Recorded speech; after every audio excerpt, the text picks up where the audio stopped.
നമ്മൾ ഈ ഈ ജില്ലകൾ രൂപീകരിച്ചപ്പോൾ എടുത്തൊരു മാനദണ്ഡം എന്ന് പറയും ഭാഷ എന്നൊക്കെ നമുക്ക് മേനിക്ക് പറയാമെങ്കിലും ശരിക്കും അത് ഒരു രാഷ്ട്രീയ തീരുമാനം, രാഷ്ട്രീയ നിർമ്മിതിയുമായിരുന്നു. അതിനെ കൃത്യമായ ഭാഷാടിസ്ഥാനത്തിലല്ല എന്ന് ഞാൻ പറയുന്നതിന് കാരണം,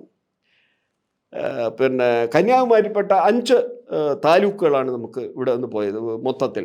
അതിൽ ഒന്ന് തോവാള, അഗസ്തീശ്വരം, കൽക്കുളം, വിളവങ്കോട്, ചെങ്കോട്ട പോട്ടെ, അതിനെ നമ്മൾ മാറ്റിവെക്കാം. ഈ ബാക്കി 4 താലൂക്കും കിടക്കുന്നത് കന്യാകുമാരിയിലാണ്. ഇത് 4 തമിഴ് ഭൂരിപക്ഷം ഉള്ളിടമാണ്. ശരി, സമ്മതിച്ചു, അങ്ങനെ വിട്ടു. പിന്നെ എങ്ങനെയാണ് ദേവികുളം നമ്മുടെ ഭാഗത്ത് വന്നത്? ദേവികുളത്ത് തമിഴാണ് ഇപ്പോഴും തമിഴ് ഭൂരിപക്ഷമുള്ള പ്രദേശമാണ്. അതുകൊണ്ടാണ് ഞാൻ പറഞ്ഞത് ഇതൊരു രാഷ്ട്രീയ തീരുമാനമായിരുന്നു. അതൊരിക്കലും ഭാഷാപരമെന്ന് നമുക്ക് മേനി പറയാം എന്ന് മാത്രമേ ഉള്ളൂ. അതിൻ്റെ രാഷ്ട്രീയം എന്ന് പറയുന്നത്, പട്ടംതാണുള്ള ഇവിടെ മിനിസ്റ്റർ ആയിരിക്കുമ്പോൾ തിരുക്കൊച്ചി, കേരളം ആയിട്ടില്ല, തിരുക്കൊച്ചി ആയിരിക്കുമ്പോൾ ഈ കൃഷിക്ക് വേണ്ടി ഉപയോഗിക്കുന്ന വെള്ളത്തിന് ഒരു പുത്തൻ നികുതി കൊണ്ടുവന്നു. നികുതി നേരത്തെ ഉണ്ട്, ആ നികുതി ഒന്ന് പുതുക്കി കൂട്ടിവെച്ചു. ഇതിനെതിരെ അവിടുത്തെ കർഷക പ്രമുഖരായ വെള്ളാളർ, അവരാണ് അവിടുത്തെ കർഷക പ്രമുഖർ. വേൾ എന്ന് പറഞ്ഞാൽ കൃഷിഭൂമി, ചെളിപ്രദേശം, ആളർ ഉടമസ്ഥർ, അവരാണ് ഇവിടുത്തെ കർഷക പ്രമുഖർ. അല്ലാത്തവരുണ്ടെങ്കിലും പ്രമുഖരവരായിരുന്നു.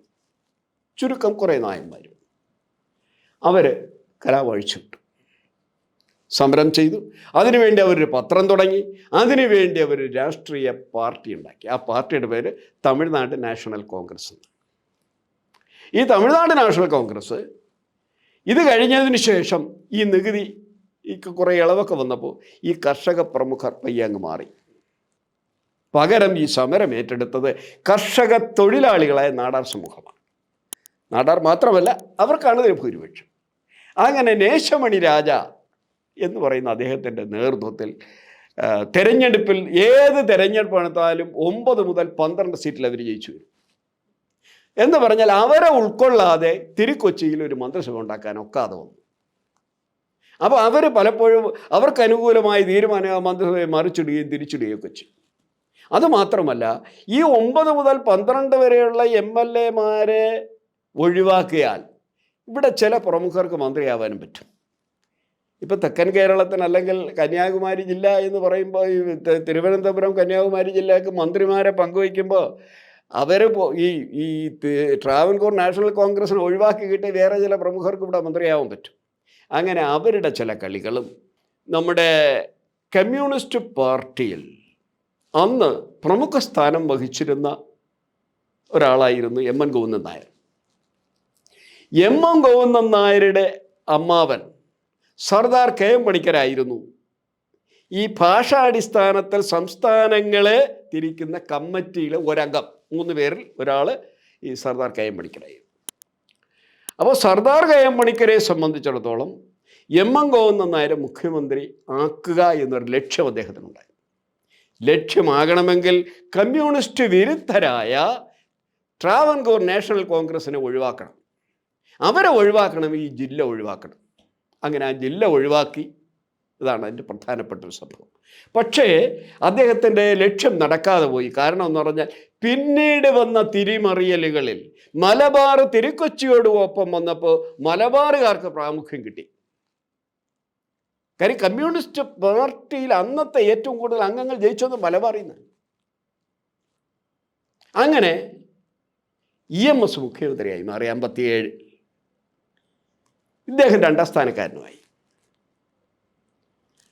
പിന്നീട് 64 വരെ, അത് കഴിഞ്ഞ് 59 മിനിസ്റ്റർ പോയി. അത് കഴിഞ്ഞ് കോൺഗ്രസ് മിനിസ്റ്റർ വന്നു. 64 കമ്മ്യൂണിസ്റ്റ് പാർട്ടി 2ആയി പിളർന്നു. എം എൻ ഗോവിന്ദൻ നായർ CPIയിലേക്ക് പോയി. CPI സ്വാഭാവികമായും CPM-നേക്കാൾ ചെറിയൊരു കക്ഷിയായി ചുരുങ്ങി. പിന്നെ മുഖ്യമന്ത്രിയാകാൻ ചെറിയ കക്ഷിക്ക് എന്തായാലും മുഖ്യമന്ത്രി സ്ഥാനം കിട്ടില്ല. അപ്പോൾ അങ്ങനെയാണ് M N Govindan Nair field ഔട്ടാകുന്നത്. അപ്പോൾ യഥാർത്ഥത്തിൽ എം എൻ ഗോവിന്ദൻ നായരുടെ അറിവോടുകൂടിയാണോ സമൂഹത്തോടു കൂടിയാണോ ഈ നീക്കം നടന്നത് എന്ന് നമുക്കറിയില്ല. പക്ഷെ ഒരു കാര്യം ഉറപ്പാണ്, സർദാർ KM പണിക്കരുടെ സ്വാധീനം അതിനകത്തുണ്ടായിരുന്നു. ഭാഷാടിസ്ഥാനത്തിലാണെങ്കിൽ ദേവികുളവും പീരിമേടും തമിഴ്നാട്ടിന് കൊടുക്കേണ്ടതാണ്. ദേവികുളവും പീരിമേടും രണ്ടും ഇന്ന് തമിഴ് സ്വാധീനം പ്രാധാന്യമുള്ള സ്ഥലങ്ങളാണ്. ഇന്നും എന്താ അത് കൊടുക്കാതെ പോയി? അതുകൂടെ കൊടുക്കേണ്ടതല്ലേ? അപ്പോൾ ഇതൊരു രാഷ്ട്രീയ നിർമ്മിതിയായിരുന്നു, ഒരു സാംസ്കാരിക നിർമ്മിതിയല്ല. സാംസ്കാരിക നിർമ്മിതി ആയിരുന്നു എങ്കിൽ 1790 വരെ കേരളത്തിൻ്റെ തലസ്ഥാനം വിട്ടുകൊടുത്തിരിക്കുന്നു, അതിൻ്റെ അനുബന്ധ നിർമ്മിതികൾ വിട്ടുകൊടുത്തിരിക്കുന്നു. കുളച്ചൽ യുദ്ധം നടന്ന ഏഷ്യയിലാദ്യമായി ഒരു വൈദേശിക ശക്തിയെ ഒരു നാട്ടുരാജാവ് തോൽപ്പിക്കുന്നത് 1741 കുളച്ചൽ യുദ്ധത്തിലാണ്. അതിൻ്റെ സ്മാരകം വിട്ടുകൊടുത്തിരിക്കുന്നു. അപ്പം ഇതൊക്കെ വിട്ടുകൊടുത്തുകൊണ്ട് കന്യാകുമാരി, ഇന്ത്യയുടെ ദക്ഷിണ മുനമ്പ് എന്ന് പറയുന്ന കന്യാകുമാരി, നമ്മുടെ പല നേതാക്കന്മാരുടെ ചിതാഭസ്മം ഒഴുക്കിയത് അവിടെയാണ്. ചെമ്പകരാമൻപിള്ള അദ്ദേഹത്തിൻ്റെ ചിതാഭസ്മം ഒഴുക്കിയത് കന്യാകുമാരിയാണ്. ആ കന്യാകുമാരി നമ്മൾ വിട്ടുകൊടുത്തിരിക്കുന്നു. കേരളത്തിൽ നിന്നാണ് വിവേകാനന്ദൻ കന്യാകുമാരി പാറയിലെത്തുന്നത്. മലയാളികളാണ് അദ്ദേഹത്തിനെ നയിക്കുന്നത് അങ്ങോട്ട്. ആ പാറ നമുക്ക് നഷ്ടപ്പെട്ടിരിക്കുന്നു.